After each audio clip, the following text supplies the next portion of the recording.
Hi, it's Professor Moore, and I want to just record a quick video reviewing what we did this past week in civil procedure. I don't have this scripted or anything, and so if I fumble around and make a mistake, I hope you please forgive me. All right, so this week we started on subject matter jurisdiction, and we're going to focus on the subject matter jurisdiction of the federal courts, because the federal courts have limited subject matter jurisdiction, unlike the state courts, which, if you're in the right division, you can basically get any old case into state court. So they have broad subject matter jurisdiction. The federal courts have limited subject matter jurisdiction.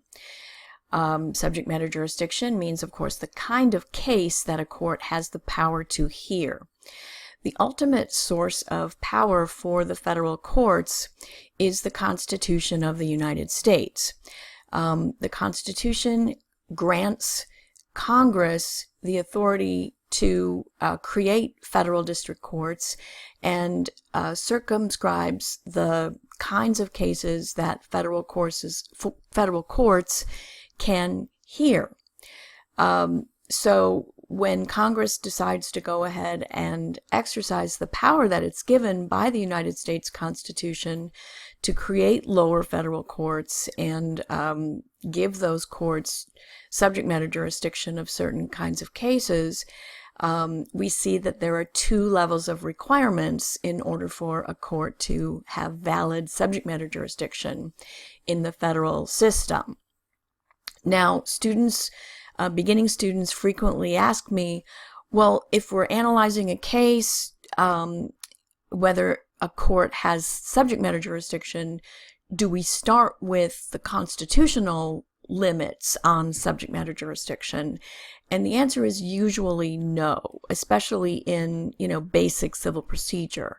So on an exam, the question is typically going to be, here's a case that's in federal district court. Does the court have subject matter jurisdiction? And for that kind of analysis, you're just going to be looking at the statute that Congress passed.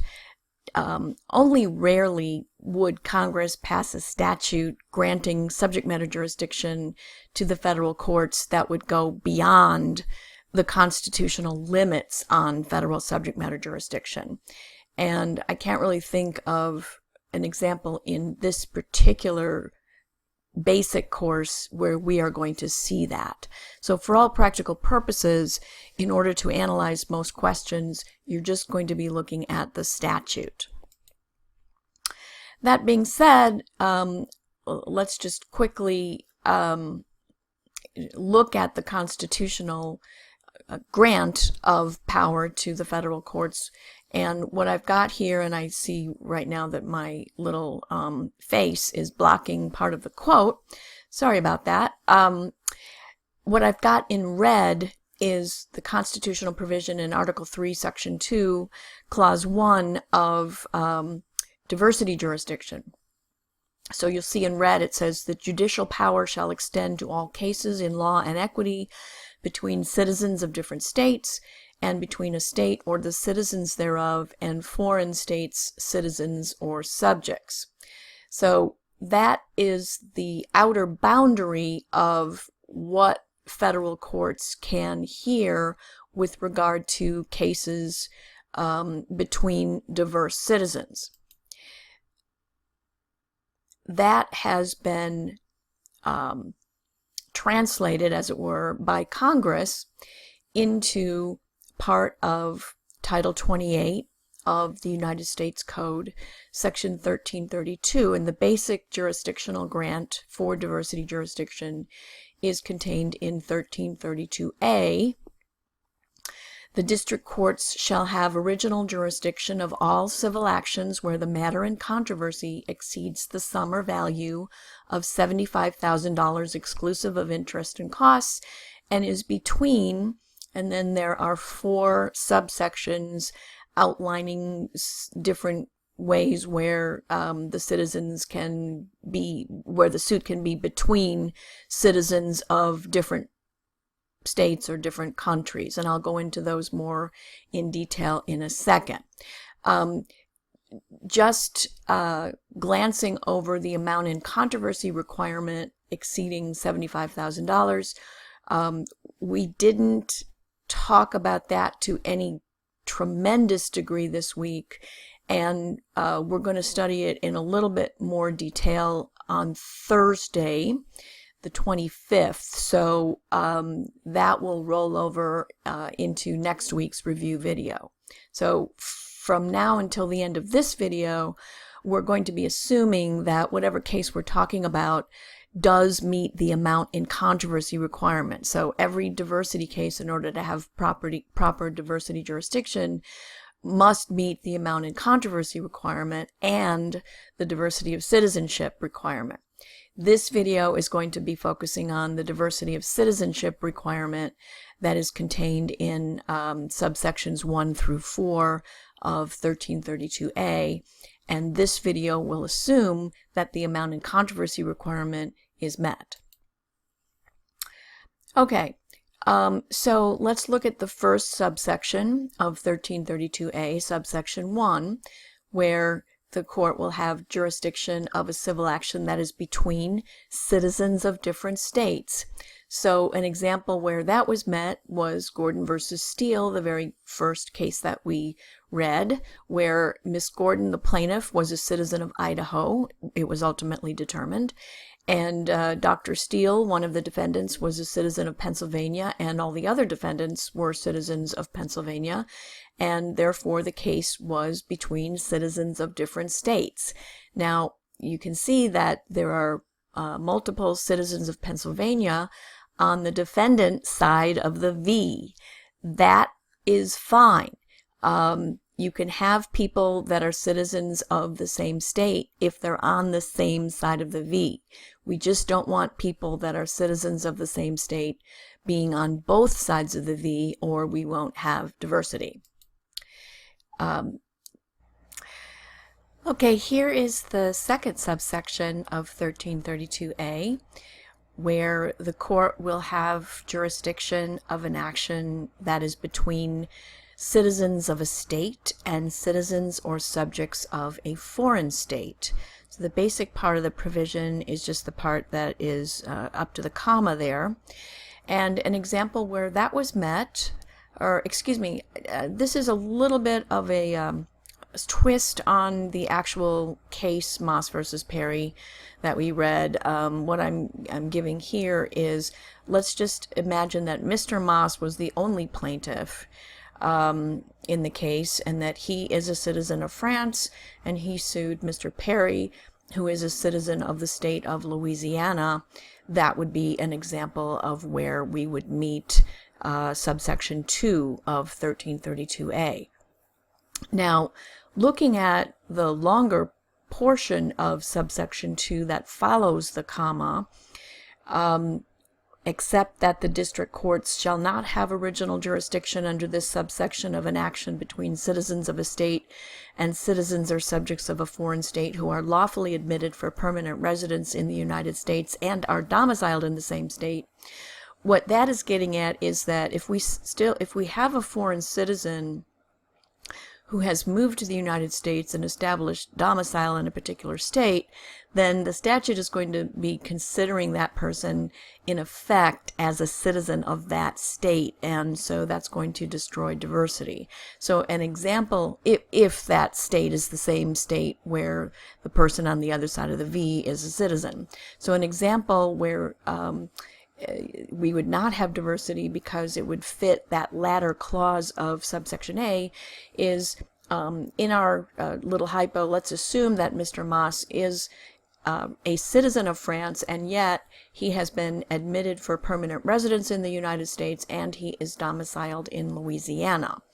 In that case, subsection 2 would deem him to be basically a citizen of Louisiana, and therefore there would not be diversity jurisdiction over this case because Mr. Perry, the defendant, is also a citizen of Louisiana. Subsection 3 is diversity between citizens of different states and in which citizens or subjects of a foreign state are additional parties. So an example where that would be met would be, in fact, the Moss versus Perry case, where we had citizens of different states, namely Mrs. Moss, who was determined to be a citizen of Mississippi, and Mr. Perry, a citizen of Louisiana, were on either sides of the V, and then we added, as an additional party, Mr. Moss, who was a citizen of France. Now, an example where this would not be met would be if we had one foreign citizen suing another foreign citizen. There is no authority in the Constitution, and subsequently there is no authority in the statute, 1332, to have one foreign citizen suing another foreign citizen under the diversity jurisdiction in federal district court. Okay, here's an example of the neither fish nor fowl phenomenon in diversity jurisdiction. So let us hypothesize that the Mosses have moved to France, and Mrs. Moss retains her United States citizenship, but she is now domiciled in France, not Mississippi. So after moving to France and becoming domiciled in France, they then sue Mr. Perry in federal district court in Louisiana. Now there would not be diversity jurisdiction because Mrs. Moss is not a citizen of a state, because she, in order to be a citizen of a state, as we have on a later slide, you have to be a United States citizen domiciled in a particular state of the United States. So she is a U.S. citizen, but she is not domiciled in a state of the United States. In this hypo, she is domiciled in France. She's not an alien, she's not a foreign citizen, because she's still a U.S. citizen. So under this scenario, the Mosses would not be able to bring this case under the diversity jurisdiction in federal district court. The fourth subsection of 1332A is where a case is between a foreign state as plaintiff on one side, on the plaintiff side, and citizens of a state or of different states on the other side. Now, this is another possible mistake that beginning students make, is that they quickly read this and they think that this means a foreign citizen, like an individual person who's a citizen of a foreign country, but it actually is referring to a foreign country such as Spain. So an example where this would be met would be if Spain, the country, sued a particular citizen of Iowa. An example where this would not be met, at least under subsection 4, would be, just an individual citizen of Spain suing a citizen of Iowa. That would come in under subsection 2, not subsection 4.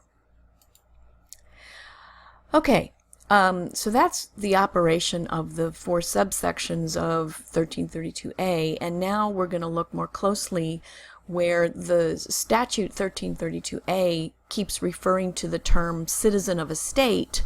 What does that mean? We need to go further in defining that term. And in order to define that term, and what we first look at is what kind of being is this party to this lawsuit. So the first kind of being that we'll look at is a human being, a natural person. And in order to be a citizen of a state, if you're a natural person or a human being, you first have to be a citizen of the United States, and you second must be domiciled in a state in the United States. Further, the word domiciled, under the majority rule reflected in Gordon versus Steele, domiciled has 2 elements, both required. First, you must actually reside in the state, so you have to actually live there, and you have to have the intent to remain indefinitely in that state. Not permanently in the state, but just indefinitely. You have no plans to go anywhere else for the moment, even if you don't really know if you're going to stay in that state forever. You just really have nowhere else planned on where you're going. So that's the intent to remain indefinitely. So now we have the complete diversity rule, which means that we cannot have a citizen of a particular state on both sides of the V.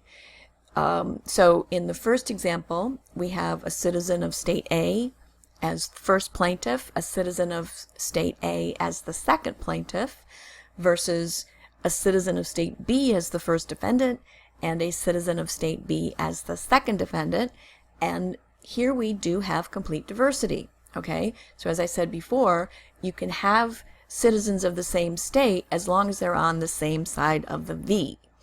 But the second hypo shows where complete diversity would not be met because we have a citizen of state B on both sides of the V. Now, in that second hypo, we do have a citizen of state A as the first plaintiff. And on the other side of the V, we have a citizen of state B as the defendant. So this hypo shows a case of minimal diversity. There is minimal diversity there because we do have a person on state A on one side and a person from state B on the other side. But the provision of citizens of different states in 1332A has been interpreted by the Supreme Court in the case of Strawbridge versus Curtis to require complete diversity, meaning we cannot have a person who is a citizen of the same state on both sides of the V. Here is just a multiple choice question that is reprinted from a wonderful book that I'm strongly recommending as an optional study aid for you, which is called Mastering Multiple Choice Federal Civil Procedure by Jansen and Baker McKee. This is question number 112 out of that book. I'll give you a chance to pause the video and read the question before coming to the answer to the question. Okay, so I neglected to mark it on the screen, but the correct answer to this question is A. Yes, if passenger was a citizen of Arizona at the time the lawsuit was filed. So you've got both the passenger, who is the plaintiff, and the driver, who is the defendant, are citizens of Colorado at the time the suit, at the time of the accident. Passenger then relocates indefinitely to Arizona, and then the reason for her being there ends, and so she relocates back to Colorado. So it doesn't make it crystal clear what state passenger is actually domiciled in at the time of filing the action, but A is correct because it says yes, if passenger was a citizen of Arizona at the time the lawsuit was filed, with driver being a citizen of Colorado and the amount in controversy exceeding $75,000, we would have diversity jurisdiction. So A is the correct answer. B is incorrect. That answer is yes, if passenger was a citizen of Colorado at the time the lawsuit was filed, so long as she had lawfully changed her citizenship to Arizona while the case was pending.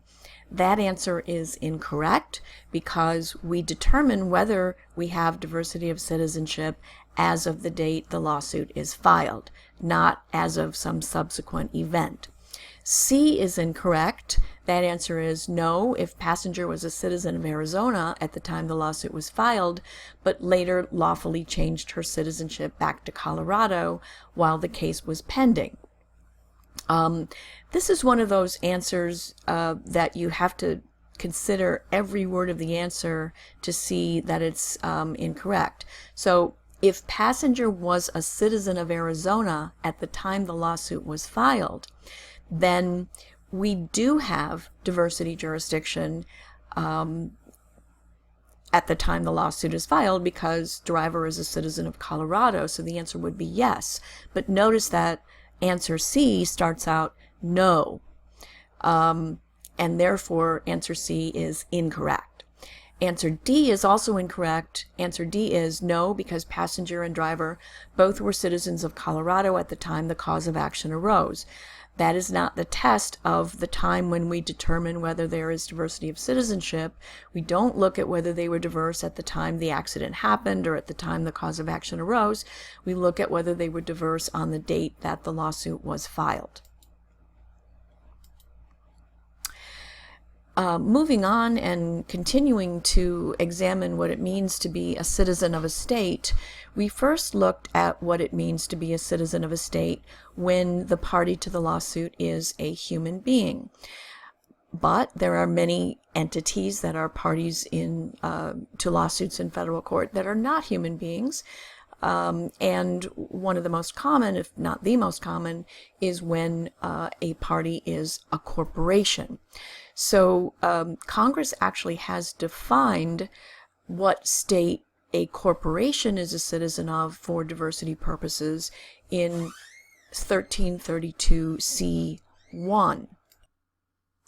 So that statute says, for the purposes of this section and section 1441, which we're going to get to next week, the removal statute, a corporation shall be deemed to be a citizen of every state and foreign state by which it has been incorporated, and of the state or foreign state where it has its principal place of business. Now, 1332 C1 continues on after what I just read on the last screen to include this long clause that appears on this screen. You don't need to worry about this clause, which starts with "except that in any direct action," for purposes of this class. Just know that this clause relates to direct actions against the insurer of a contract of liability insurance. And so I'm not going to ask you anything that has that scenario in it in this class. If you are absolutely dying to know and understand what this means, feel free to ask me, but you don't need to worry about it. I also just wanted to mention it because sometimes, probably at least once a year, when a student is taking an exam and they're, quickly and wildly looking at this statute, this part of 1332 C1 jumps out at them, and they misread it and they misunderstand it and they say something about it and they get the answer wrong. So for all practical purposes in this class, you only need to know 1332 C1 up to the point where it starts saying "except that in any direct action." Okay, so looking at the part of 1332 C1 that you are responsible for, what it means is that a corporation is defined to be a citizen of both its state of incorporation and its principal place of business. So when it says state of incorporation, that means the state or states where the corporation has filed papers in order to come into existence as a corporation. And the way that that is referred to is usually something like a Delaware corporation if the corporation has filed papers to be a corporation in the state of Delaware, or it's also called incorporated in the state of Delaware. That's fairly straightforward. That will probably be given to you on any problem or hypo that you will have, at least in this class. What is a little more problematic is determining what is the corporation's principal place of business. And for purposes of this statute, we need to only come up with one. So for purposes of diversity jurisdiction, a corporation only has one principal place of business. And the statute, 1332, doesn't say any more about how we define a corporation's principal place of business. So for many years, the lower federal courts applied 2 or 3 different tests about how one determined the principal place of business of a corporation. And recently, the Supreme Court has put an end to all that speculation and has come up with the nerve center test as being the test for all federal courts. So we're going to now define under Hertz Corporation versus Friend a principal place of business of a corporation as the nerve center where the officers and the directors control the affairs of the corporation, and usually this will be where the corporation has its headquarters. So in that case itself, we had 2 plaintiffs, the named plaintiffs in a class action whose citizenship we use. They were both citizens of California, and then as the defendant we had Hertz Corporation, which the case didn't really tell us in what state Hertz was incorporated. All we can tell is that it was not California. So I'm just going to assume that Hertz was incorporated in the state of Delaware. So Hertz is considered a citizen of Delaware, and Hertz is also considered a citizen of the place where it has its, the state in which it has its principal place of business. And that was argued by the plaintiffs to be California, thus destroying complete diversity, and was argued successfully in the long run by the defendants to be New Jersey, the place where it had its headquarters. So ultimately, there was complete diversity because Hertz was considered to be a citizen of, let's say, Delaware and a citizen of New Jersey. At least that's what happened ultimately when the case was remanded back to district court. Here is a multiple choice question from Mastering Multiple Choice Federal Civil Procedure that applies the new test for principal place of business. So I'll give you a chance to pause the video and read the question and see if you can answer it. So the correct answer is A. For purposes of federal diversity jurisdiction, of which of the following is Orange Inc. a citizen? The correct answer is A, New York, but not South Carolina. So under the nerve center test adopted by the Supreme Court in Hertz, we have a corporation that has significant contacts in a bunch of different states, but the place where its principal place of business is now going to be deemed is where the company's sole business office, where all its executives work, and that is in New York. So Orange Inc. is a citizen of New York, both by virtue of the fact that it was incorporated there and by virtue of the fact that New York is its principal place of business. South Carolina is not its principal place of business because that's just the distribution center, and there's nothing in the facts that would indicate that that is the headquarters or where the decisions for running the corporation as a whole are made. Continuing on with looking at what state a party is a citizen of for diversity purposes, we've gone through how we determine the citizenship of a natural person. We've gone through how we determine the citizenship of a corporation. And now we're going to go through how we determine the citizenship of a non-human being, non-corporation. So these are unincorporated entities, probably the most familiar of which is a partnership. And so in a series of cases over a long period of time, recently confirmed by the Americold case by the Supreme Court just this year, the citizenship of an unincorporated entity will be determined by the citizenship of every single one of its partners or its members. So the unincorporated entity assumes the citizenship of every single one of its members.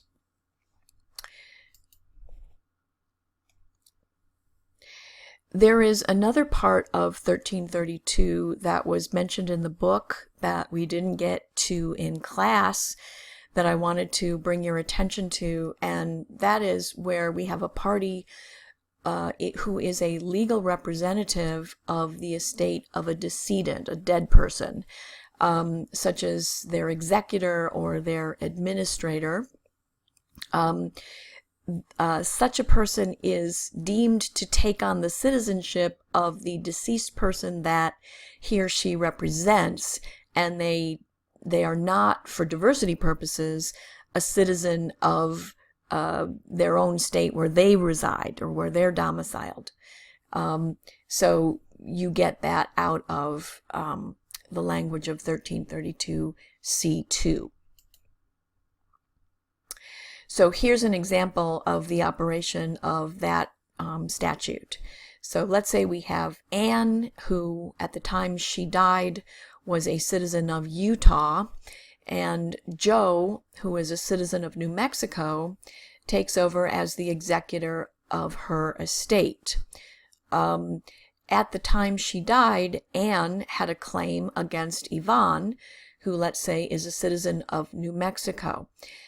So in many cases, a legal claim that is owned by a person who dies stays alive beyond the death of the person, and the representative of the deceased person can go ahead and bring that claim even after the person died. So let's say this is one of those kinds of claims, and Joe brings this claim against Yvonne on behalf of Anne as her executor. So the case is styled Joe as executor of Anne versus Yvonne, but Joe is considered to be a citizen of Utah under this statute for purposes of diversity. So he will be diverse from Yvonne, the citizen of New Mexico. Now, we also have the domestic relations exception to diversity jurisdiction. So here's a case where, if you didn't know that there was a domestic relations exception to federal jurisdiction, you would think that this case would fall within the diversity jurisdiction of the federal courts. We have Paula suing her husband Daryl for divorce, seeking a division of $10 million in marital property. Paula is a citizen of Florida and Daryl is a citizen of Georgia. So we have citizens of different states. We have more than the amount in controversy requirement, but there is no subject matter jurisdiction in federal court over this case because it is a divorce action. And the Supreme Court case of Ankenbrandt versus Richards is what has confirmed that rule for us. So it looks like I've come to the end of the slides, and I hope this was helpful. I'll see you next week. Thanks for watching.